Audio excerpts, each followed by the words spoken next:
going on, guys? This is Ivan from Imagine Vanguard, and I am here with my friend Sean. Hi, Sean! Say hi to the camera. How's it going? So my friend Sean is going to showcase his Deep Police deck, and I like it a lot because he's actually, won a couple of tourneys here, at our locals, and I just like the whole consistency of it. So we're going to run through each of the ratios, and then Sean is going to explain why he runs the way he runs it. So without further ado, let's get to the deck, shall we? Sure, let's get to it. For justice! Yes, justice. Alright, so let's start with grade 3s first. So you play 4 of the Great Daiyusha and 4 of the regular. Obviously, this is the key to winning most of your games. Solid, you always want to start with the regular Daiyusha to get that early game crit going on. Because you can get their damage high enough, early enough, you can dominate the game before you even have to go to Ultimate. But Ultimate makes it so you have a very solid finisher. And then to the side over here, we have the masked police leader, Silbard, who is just a fantastic alternative. Let's suppose, for example, you don't get regular Daiyusha and you have to ride Ultimate, which you never want to do if you can avoid it. But if you're into that situation, you're not going to get those early game crits that we were talking about earlier. So Silbard makes it so you have an alternative to that. And if you do get regular Daiyusha, it just adds insult to injury. You have 2 cards swinging for extra crits early game, and that can just completely screw over your opponent. So I highly recommend running him if you aren't already. Alright, perfect. Let's go to the grade 2s. So first you run 4 Cosmobeak. So can you explain what Cosmobeak does? Alright, Cosmobeak on call, you counterblast 1, you give plus 5k to both the Vanguard and to Cosmobeak itself. I like running that again because you got a little extra early game pressure, and it's an easy alternative to either the Daidragon and the Daibrave, both of which give plus power but for Soul Blast instead of Counterblast. This gives you an alternate if you were running low on Soul. So you just have to use the Counterblast because there's not much else that uses Counterblast in the deck. Alright, now we run 4 Daidragon. He's like a staple, right? Yeah, he's the staple in the same vein as regular and Ultimate Daiyusha. You're going to want to run him purely based off of the extra power that he gets when your Vanguard is over 30k. 35k. It gets plus 10k power and gives you a very solid booster without, very solid attacker without needing a booster. Because obviously with this one, on the side, and with this, you're not going to be getting a lot of extreme power. But with him, you have those powerful rolls, particularly if you get Ultimate going on effectively. Cool. Alright, let's move on to Miracle Cutie. So why'd you start? Miracle Cutie I run because of the draw capability. Obviously, Deep Police do not have a lot of draw capability going on.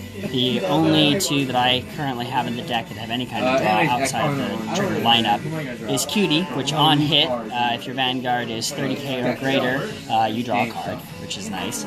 And then we'll get to Daibrave later in one section. But any kind of draw capability you can get for them is going to be highly in your favor. Because if you get a solid lead in your hand, there's a high chance you're going to win that. Awesome.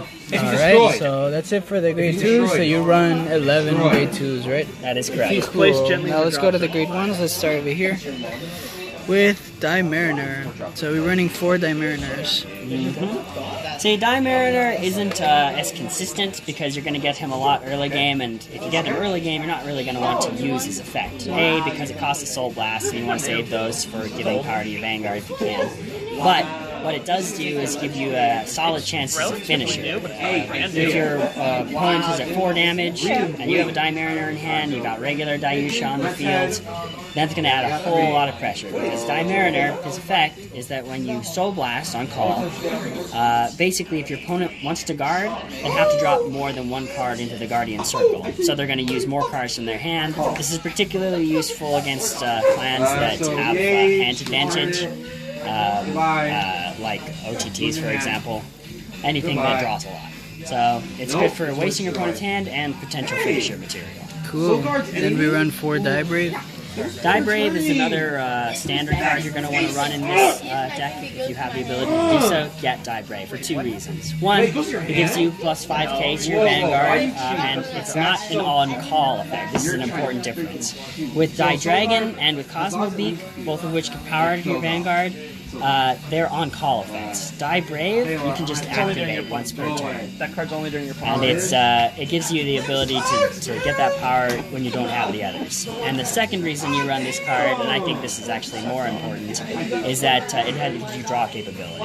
On hit with your Vanguard, you can put this card into the soul to draw a card. This also helps you set up for the other the alternative power givers, like Daidragon and You think it's a disease? No, it's genetic. and Daibrave itself.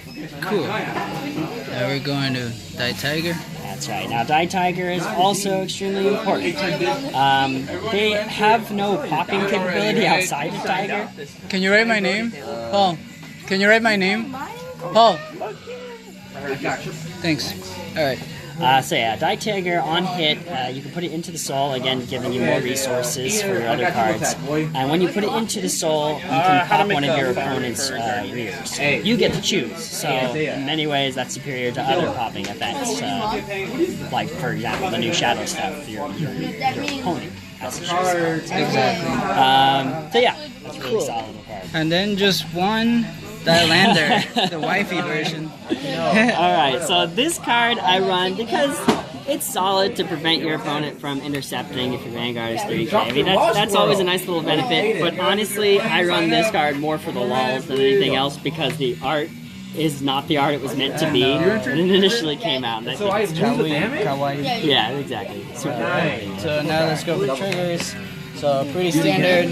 He's actually running 6 crit and 6 draw. So can you explain your choices? Obviously, 4 draw PGs. But can you explain why you decided to go 6 crit, 6 draw? Yes. And for the same reason I was saying earlier, it applies to the draw capability of the deck. Since they lack in their ability to draw, I think it's important to run the extra draw triggers as opposed to the extra crits. Also because with Daiyusha, you're going to be going for extra crits right from the start anyway. So it's better to try and get hand advantage instead of more finishing material, since you already have easy finishing material right from the get-go. Alright, now we're going to this amazing starter, the Darkrai art. Little tiny Darkrai. Chibi Darkrai. The real MVP. Well, and so that was the deck. Thank you very much, Sean. You've been doing a great job with it. Yeah, I love the stash, man. It's very stylish. Remember, you know, justice. And then any shout outs you want to give to?